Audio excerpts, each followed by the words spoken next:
Becky Hilligass, and I am recording my self-assessment for the INTR 322 Challenge, Sample 1. In this self-assessment, I plan to address several points. First being the accurate predictions that I made in my explanation of consecutive interpreting, as well as the accurately predicted impact that that mode of interpretation could possibly have on the participants. I'm going to discuss demands that arose as well as the controls that I employed in response to the demands. I hope to provide a balanced discussion of the sample, pulling from current theoretical models as well as current research in the field. I plan to discuss Taylor's knowledge-rich and knowledge-lean language features as well.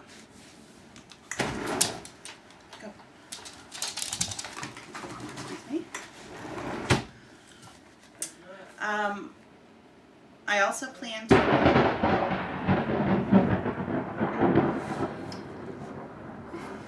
Hello, I'm Becky Hilligass, and this is my self-assessment for my INTR 322 Challenge, Sample 1. In this self-assessment, I plan to touch on several points, including accurate predictions that I made, which are evidenced in my video regarding the demands related to consecutive interpreting, as well as the possible impact on participants. I would also like to discuss the other demands that arose throughout the interpretation and controls that I employed in response to those demands. I hope to provide a balanced discussion of my sample, pulling from current theoretical models and work in the field to analyze specific parts of my sample. I will also be identifying certain patterns that I have found through this self-assessment, as well as a plan for professional growth relating to those patterns which were less successful. My sample began with a brief introduction. I did this in simultaneous communication so that both consumers had access to my explanation. And my explanation did demonstrate the ability to accurately predict common demands that arise in a consecutively interpreted interaction, as well as possible impact that that interpretation mode can have on consumers. In my explanation, I described the process of consecutive interpretation, as well as asking for the participants' patience with the process and let them know that there may be some pausing, and also that the possibility that I would have to ask them to hold their thought until I had produced the previous thought into the target language. Throughout the sample, I provided manual cues to both participants, hearing and deaf, of my comprehension of the source message through nodding. I also used cues to let them know that I needed them to pause, which was typically a quicker head nod. And looking at the other consumer, sometimes I placed my hand on the table as a cue, which they seemed to pick up on, that I needed them to pause at that moment.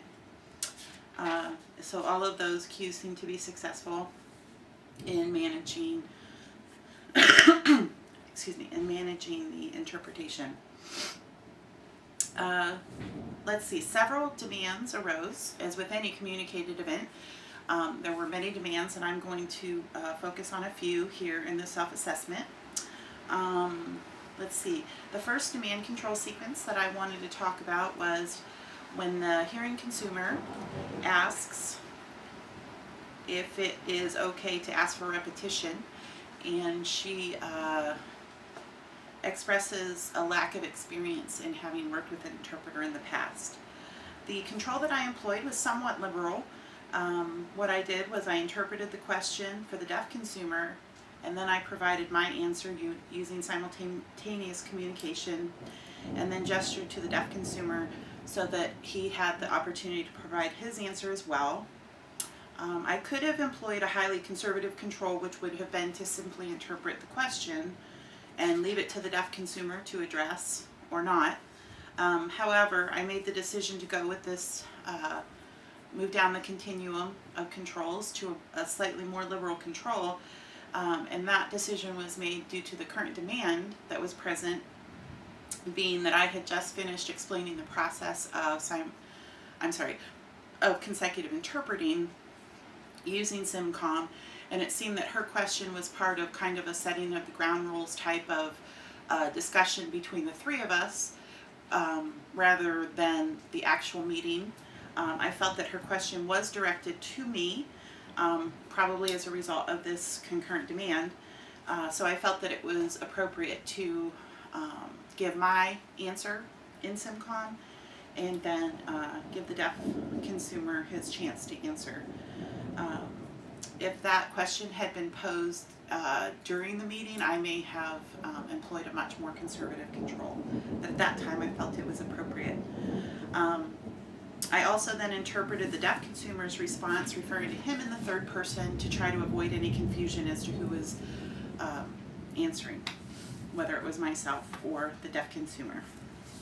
Another demand that I found in the sample was when the deaf consumer states that he did have some questions that he needed to ask during the meeting. He began to ask them even though the hearing consumer had implicitly stated that he should save those questions to the end of the meeting. In my sample, I began to employ a highly liberal control of asking if those questions should be posed now, which you'll see in my sample if you haven't already watched it, was a false start. And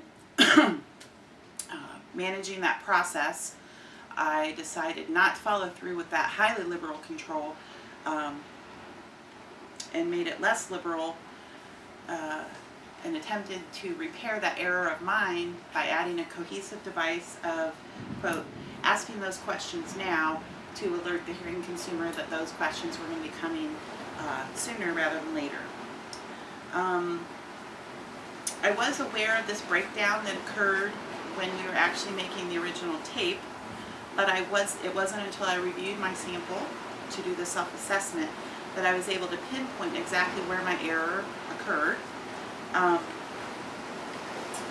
When I take this utterance and hold it up to Coakley's sociolinguistic model of interpretation, I was able to identify that the miscue happened in the 6th step of Coakley's processing model, which is syntactic message formulation.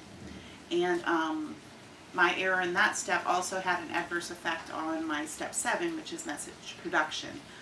So to explain, when the hearing consumer said, quote, "We will cover all of that in the course of the meeting today," referring to answering the questions that he said he had, through her use of the salient linguistic feature in the course of the meeting today, I heard that message. I decoded the lexical units, which are step 1 and 2, and I further examined the semantic core of the utterance, which is step 3.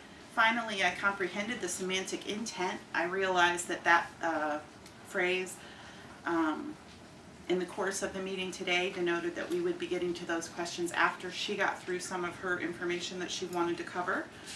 I did consider sociolinguistic and cross-cultural factors in order to begin formulating a dynamically equivalent message in the target language. However, that did not happen. And although I understood the implied message that in the course of the meeting today meant to hold your questions until the end, I did not make this implicit information explicit in my ASL interpretation. And the deaf consumer actually broke eye contact with me after I signed "Fine, we'll answer your question."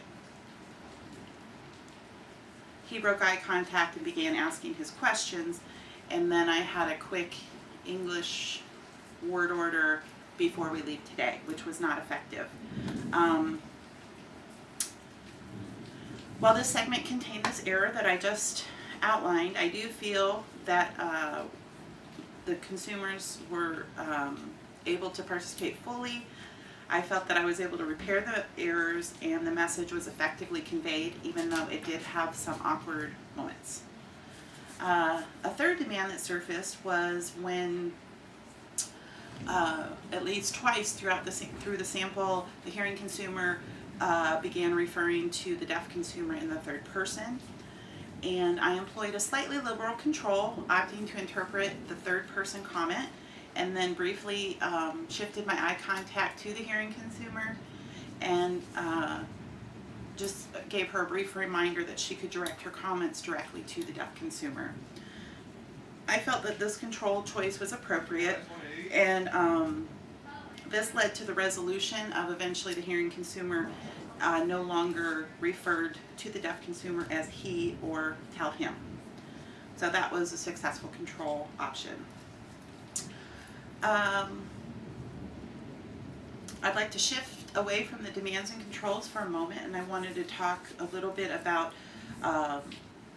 some knowledge-lean and knowledge-rich language features that were found in my interpretation, both successful and less successful. I feel that I was overall successful in my word choice when working from ASL to English, which Taylor lists that as a knowledge-lean linguistic feature. There were several incidences where non-traditional lexical choices were used. For example, when the deaf consumer asked about vacation time and I voiced how much vacation time is available. Available is not the best choice. A better word choice in this section would have been how much vacation time will I receive, or am I entitled to? I feel that this specific error with my use of non-traditional word choice may have resulted from the control demand sequence that I just discussed previously in this segment, and I feel that my processing was still a little affected by the somewhat awkward exchange that we had previously about the deaf consumer asking his questions. Let's see. Another example of non-standard lexical choices was when I voiced how do I park when the deaf consumer was asking about a parking pass. This entire question was unnecessary. I had already voiced do I need a parking pass, was already, that I had already said that, and how do I need to park, or how do I park was not a natural sounding sentence and actually could have been omitted. I have noticed the pattern in my work with consecutive interpretation. I tend, when I have more time, because both messages are being paused, I tend to be a little wordy and possibly add things to my interpretation that are unnecessary and say things 2 or 3 times when once would be sufficient. That's another pattern that I have identified. Finally, when the deaf consumer mentioned that he was overwhelmed with the amount of info presented at the meeting that had happened on the previous day, I voiced, quote, I was a tad overwhelmed, and through the self-analysis I realized that word tad did not fit well with the age of this consumer, and I could have simply said I was very overwhelmed or quite overwhelmed with the amount of information that was presented yesterday, and I feel like that would have been a more successful choice. Let's see, some knowledge lean features that were consistently successful in my sample include clear and correctly produced finger spelling. I also comprehended finger spelling that was given by the deaf consumer. I incorporated appropriate numeral incorporation. My question structures throughout the sample were clear, and also my use of space was used successfully. Some knowledge-rich features that were demonstrated in my sample were the use of verb directionality, specifically when we were discussing the parking pass and that he would have to ask at the school and that they would give him the parking pass that specific school required. I also used some constructed action, and my composure was consistent throughout the interpretation. Let's see. I've already touched on some of the patterns that I have noted throughout the self-assessment. I have a few more that I wanted to identify. And these less successful patterns will become part of my plan of ongoing professional development. First, I did identify many source language intrusions when working from English to ASL, and a pattern that became clear to me through this self-assessment was that those are very often related to signing prepositions, English prepositions. For example, depends on how long you've worked for Virginia Beach, or policies and procedures in Virginia Beach City Public Schools. The fact that I was able to identify this pattern of mine, of having these source language intrusions in the form of prepositions, will enable me throughout my career and my further study with UNC to pay closer attention to my own work in this area, and it will also enable me to call on my colleagues or classmates to help me watch for this when I'm working in teaming situations, so that I can hone and improve that area of my skill set. Another area that I would like to improve on is, while I felt that my explanation of the process of consecutive interpreting was effective, I feel that there's room for improvement there. And when I began as a student with UNC in the summer of 2013, I was introduced to Deb Russell's meaning-based interpreting model, as well as her research as it relates to consecutive interpreting and the increase in accuracy that happens as a result. With this being exposed to this new information, I have definitely updated my perspective on consecutive interpreting, and where I used to see that more of a stepping stone in the skill of an interpreter, I now view that CI as a very viable tool that interpreters have at their disposal to use when appropriate. And because I have not used that extensively throughout my career, I have not found myself in the situation in my work to explain it very often. So I would definitely benefit from some practice with a script, so that I feel